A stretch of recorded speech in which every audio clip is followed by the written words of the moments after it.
Episode 188. Albania appoints the world's first AI minister. The primitive forms of artificial intelligence we already have proved very useful. AI is a golden opportunity. How do we ensure that this technology is regulated? The long arc of technological history is now in an extraordinary new phase. The AI6 podcast with Joanne Sweeney.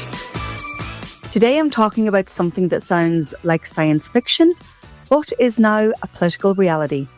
Albania has just appointed the world's first AI government minister. Hello and welcome back to AI6, the podcast that keeps you up to speed with all things AI, especially for marketing and communications professionals. I'm your host, Joanne Sweeney. So, Albania's first AI minister is making headlines across the world. Here's what NBC News had to say. And tonight, in the future of everything from weather and natural disaster monitoring to policy advising and clerical automation, artificial intelligence is quietly reshaping how governments operate. But while most countries are keeping AI behind the scenes, one nation just gave it a seat at the table. So we got an AI minister. Wait, like a human minister for AI in your country, right? No, like an actual AI as a minister. It doesn't have an ego. It makes fewer mistakes. It doesn't take a salary. That's the future we're living in? A minister clanker? Hey, don't you dare say that. That's our minister you're talking about. So her name is Diella, and in Albanian it means sun. She isn't a person, of course, but an AI system, presented as a virtual woman in traditional Albanian dress. Her job? Well, it's public procurement. So that means evaluating and awarding all government contracts with the ambitious mission of making Albania's tendering process 100% corruption-free. And the backstory matters here.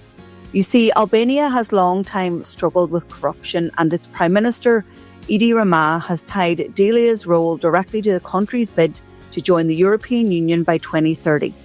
Procurement reform is one of the biggest sticking points. So, what does an AI minister do? Well, she evaluates bids for government contracts using algorithms designed to be impartial.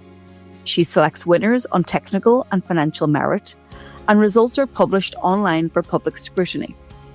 She's integrated into e-Albania, the national digital services portal, where she also helps citizens access government documents.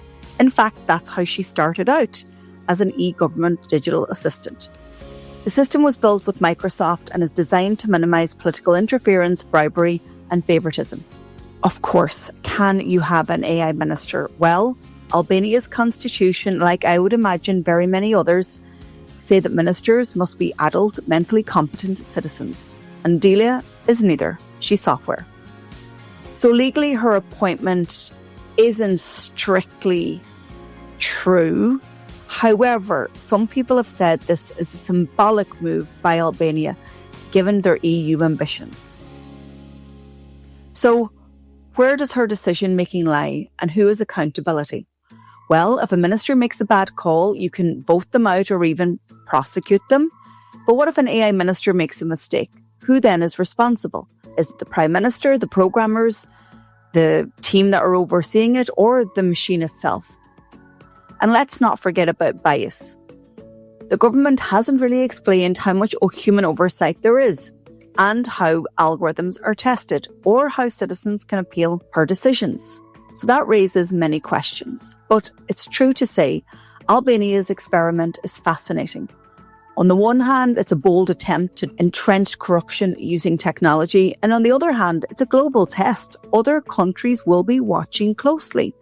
It's a case for digital governance. And it will set a precedent, but a good precedent or a bad precedent. But if it works, Diella could be a model for other governments who are currently wrestling with the challenges of public service, of procurement, and other areas. So what do you think? Do you think this is a good move by Albania? A bold one? A risky one? A future first one? A leadership one? What do you think? I am going to watch this case with lots of interest.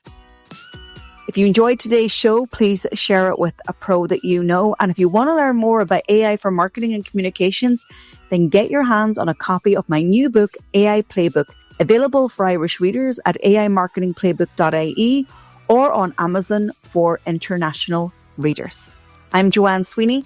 I'll talk to you tomorrow.